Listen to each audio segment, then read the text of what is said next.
नमस्कार, आप live cities देख रहे हैं। मैं हूं गरिमा भारती और मेरे साथ वरिष्ठ पत्रकार रवि उपाध्याय हैं और आप हमारे साथ सुबह की चाय देख रहे हैं।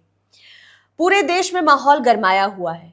एक और उधर दिल्ली में जब लोकसभा का सत्र शुरू हुआ, इधर भी आज अंतिम दिन है मॉनसून सत्र का विधानमंडल में।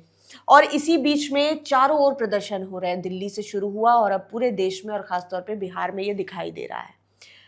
आज कैसा रहने वाला है सत्र का दिन? देखिए, निश्चित रूप से मानसून सत्र हंगामेदार आपको शुरू दिन से आपने देखा। सोमवार से इसकी आगाज हुई थी मानसून सत्र का। दोनों सदन, विधानसभा हो या फिर विधान परिषद, उच्च सदन हो या फिर निम्न सदन, दोनों जगह आपको दिखाई पड़ रहा है कार्य जो है सो संचालन जो नियमावली के तहत जो भी दोनों सदनों में हो रहे हैं उसमें बाधा आपको दिखाई पड़ रही है। और सदन के बाहर भी जो पक्ष हो या विपक्ष, उसको भी आकर के मीडिया के सामने रूबरू होना पड़ रहा है। आपने देखा कि बीते दिन किस तरीके से राजधानी पटना में नाकेबंदी की गई थी, सड़क पर आपाधापी मची थी।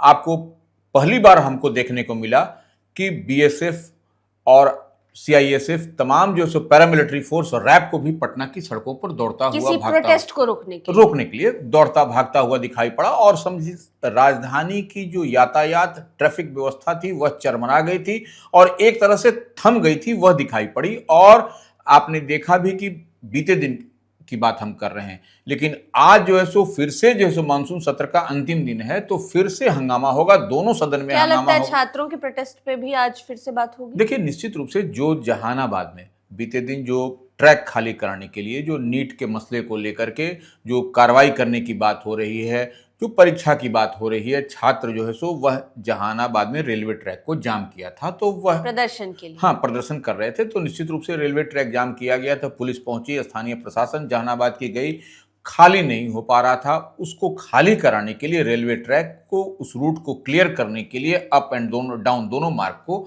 तो वहां पर स्थिति परिस्थिति इतनी खराब हो गई कि पुलिस को फायरिंग करनी पड़ी। ठीक है, कहा तो जा रहा है कि 100 राउंड फायरिंग हुई, 60 राउंड हुई, जो भी राउंड हो, लेकिन आसमानी फायर किया गया, ऊपर में हवा में फायर किया गया, लेकिन किसी कोई हताहत की बात नहीं है। लेकिन भाग दौड़ धमाचौकड़ी मची। तो यह कहीं ना कहीं स्टेशन परिसर में रेलवे ट्रैक खाली कराने को लेकर के, तो ये क्यों छात्रों पर इस तरीके से हुआ, यह भी मसला आज आपको दोनों सदनों में गूंजेगा और फिर से आपको कार्य बाधित होता हुआ दिखाई पड़ेगा। आज एक तरफ प्रधानमंत्री ने ट्वीट करके पहली बार इस मुद्दे पर बात की, इतने लंबे समय से छात्र प्रदर्शन कर रहे हैं। दूसरी ओर बिहार में मुख्यमंत्री सम्राट चौधरी ने पीएम के बोलने के बाद फिर उन्होंने भी उनकी ही बातों को शायद रिपीट किया और बोला कि छात्रों के साथ गलत करने वालों को बख्शा नहीं जाएगा। पीएम ने कहा, क्या कहा और सम्राट चौधरी ने क्या? देखिए, निश्चित रूप से यह एक संवेदनशील मुद्दा है और युवा की बात हो रही है, छात्रों की बात हो रही है। और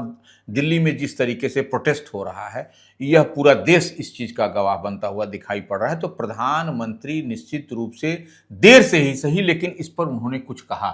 और जो प्रधानमंत्री की बात है कि फास्ट ट्रैक कोर्ट का गठन होगा, त्वरित न्यायालय का गठन किया जाएगा, फास्ट ट्रैक कोर्ट गठन होगा और जो भी जांच के दायरे में आएगा, जो उसके जद में आएगा, उस पर कार्रवाई होगी और यह जो मामला है, यह फास्ट ट्रैक कोर्ट को हस्तांतरित किया जाएगा और जो इसमें होंगे दोषी, उनके खिलाफ कड़ी से कड़ी जो विधि सम्मत कार्रवाई होगी वह होगी। तो इतनी बात प्रधानमंत्री की ओर से कहा गया। इसी बात को सम्राट चौधरी, जो बिहार के मुख्यमंत्री हैं, वह भी डबल इंजन की सरकार है बिहार में, भारतीय जनता पार्टी के वह मुख्यमंत्री हैं, तो उन्होंने भी कहा युवा देश के भविष्य हैं और जो उनके साथ गलत करेगा युवाओं के साथ, उसके साथ जो है सो किसी के खिलवाड़ करने नहीं दिया जाएगा और वो कानून सम्मत कार्रवाई की जाएगी। तो लंबे समय से छात्र इंतजार कर रहे थे कि बात की जाए, लेकिन पीएम ने कहा है कि जिन्होंने गलत किया है उनके साथ विधि सम्मत कार्रवाई होगी। लेकिन कई सारे सवाल खड़े होते हैं आज के सिनेरियो में कि गलत कैसे हो पाया, कौन किसने पेपर लीक कर दिया और बच्चे क्या मांग रहे हैं, उनसे आमने सामने बैठकर बात होनी चाहिए। खैर, आगे बढ़ते हैं। पेपर लीक का जो मसला है वो कोई नया नहीं है और 2025 का ही नहीं है। ये पेपर लीक, नीट का पेपर लीक 2024 में भी हुआ था और इसकी जड़ें जो है वो बिहार तक गहराई हुई थी। बिहार का संजीव मुखिया इसमें संलिप्त पाया गया था। सीबीआई ने आज क्लीन चिट दे दी उसको। देखिए, संजीव मुखिया का जिक्र जब हो रहा है तो निश्चित रूप से संजीव मुखिया इस मामले में किंग पिन माना जाता था। जी, लेकिन मास्टरमाइंड। हाँ, मास्टरमाइंड था।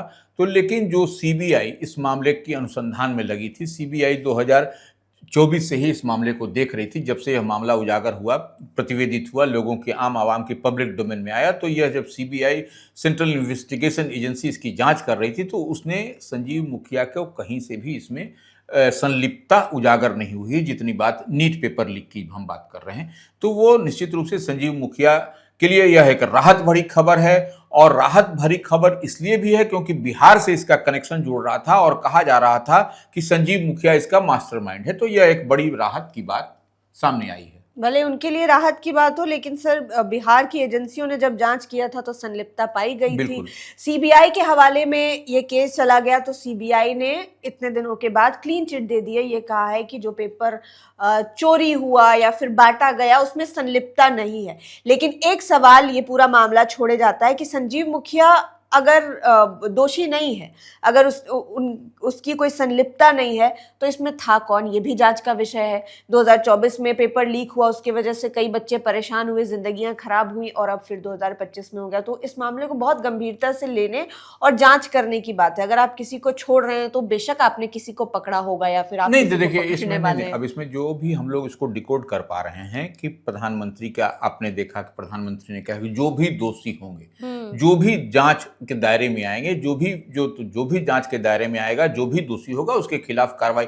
हालांकि इस मामले में भी संजीव मुखिया को मुक्ति मिली है, एक राहत मिली है। ये राहत वाली खबर है जी।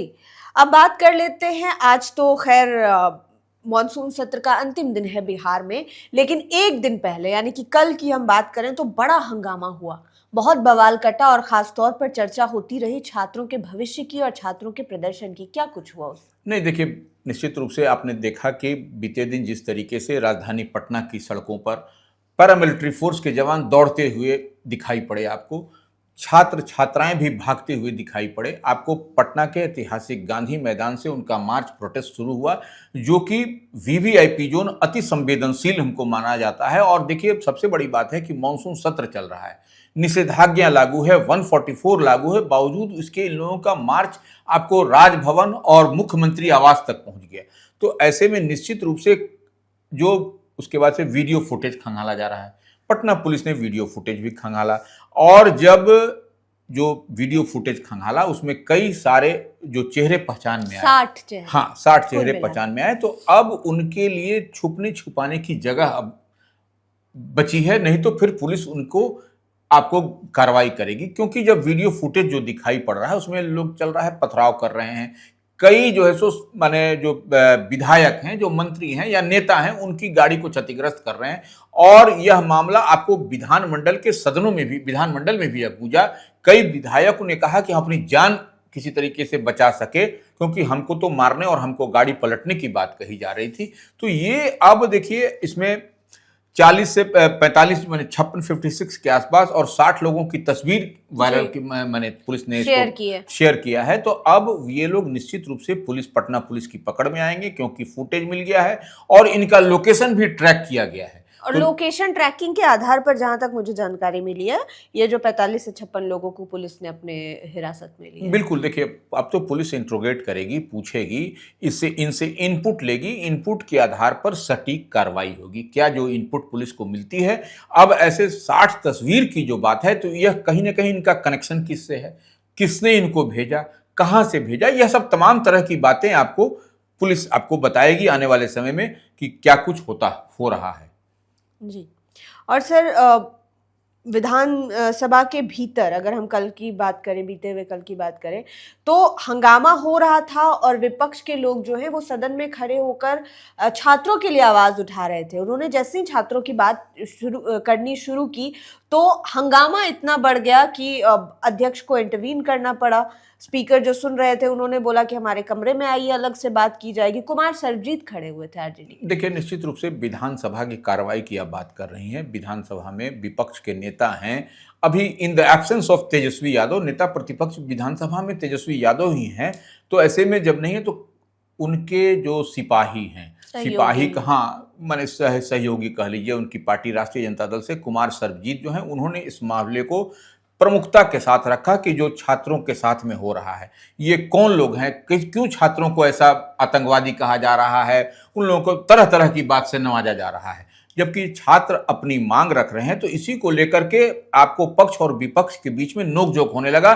तभी जो है so Indian inclusive party IIP के जो है सो आईपी गुप्ता, जो एकमात्र महागठबंधन के सहयोगी हैं, उन पर भी जो है सो आगे पीछे होने लगा और वो उन्होंने कहा हमको तो मारने की बात कही जा रही थी। जो बाद में सदन जब 8 मिनट के बाद जब स्थगित किया गया, कार्यवाही स्थगित की गई विधानसभा में, तो उन्होंने कई तरीके की बात कही। और देखिए, आपको दोनों सदनों में, हम विधानसभा की बात करें वो 8 मिनट के बाद स्थगित हो गया भोजनावकाश से पहले, विधान परिषद जो उच्च सदन है वह 15 मिनट के बाद वह भी स्थगित कर दिया गया। तो वहां पर भी विधानसभा हो या विधान परिषद, दोनों जगह पर यह मामला, यह मसला जो है सो जो नीट छात्र से जुड़ा हुआ मामला था, जो प्रदर्शन का जो छात्र कर रहे थे अपनी डिमांड को लेकर के, और उन पर बेवजह लाठीचार्ज किया गया, इस मामले पर सरकार से जवाब की मांग कर रहे थे। और इसी में पक्ष और विपक्ष के बीच में टकराहट बनती हुई दिखाई पड़ी थी आपको। और अंत में आपको जाते जाते हम बता दें कि बिहार में सर वेदर को लेकर भी अलर्ट जारी हो गया है। 14 जिलों में बारिश और वज्रपात को लेकर अलर्ट जारी हुआ है। और दूसरी ओर हमें नज़र बनाए रखनी है, क्योंकि दिल्ली से लेकर बिहार के अलग अलग ज़िलों में लगातार प्रोटेस्ट जारी है। स्टूडेंट्स प्रोटेस्ट कर रहे हैं, कई जगहों पर गोली चल रही है, कहीं पर लाठियां चटकाई जा रही है, कहीं पर पत्थर फेंके जा रहे हैं।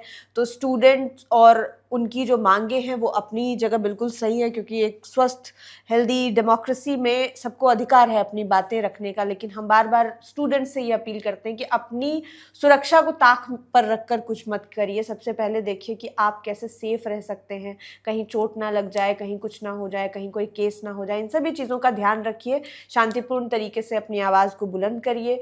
और क्योंकि हम सब एक डेमोक्रेसी में रहते हैं, तो अपनी बातों को रखने का हक हमारे पास है। और दिल्ली से लेकर बिहार तक में जो होता रहेगा सर, इस मामले को लेकर हम लोगों के सामने रखते रहेंगे। दिन भर हम आपको तमाम खबरों से अपडेट रखेंगे। आप लाइव सिटीज़ के साथ बने रहे। इस वीडियो को यूट्यूब पर देख रहे हैं तो चैनल को सब्सक्राइब करें, फेसबुक पेज लाइक करें। आप हमें हमारे सोशल मीडिया हैंडल्स पर भी फॉलो कर सकते हैं। धन्यवाद।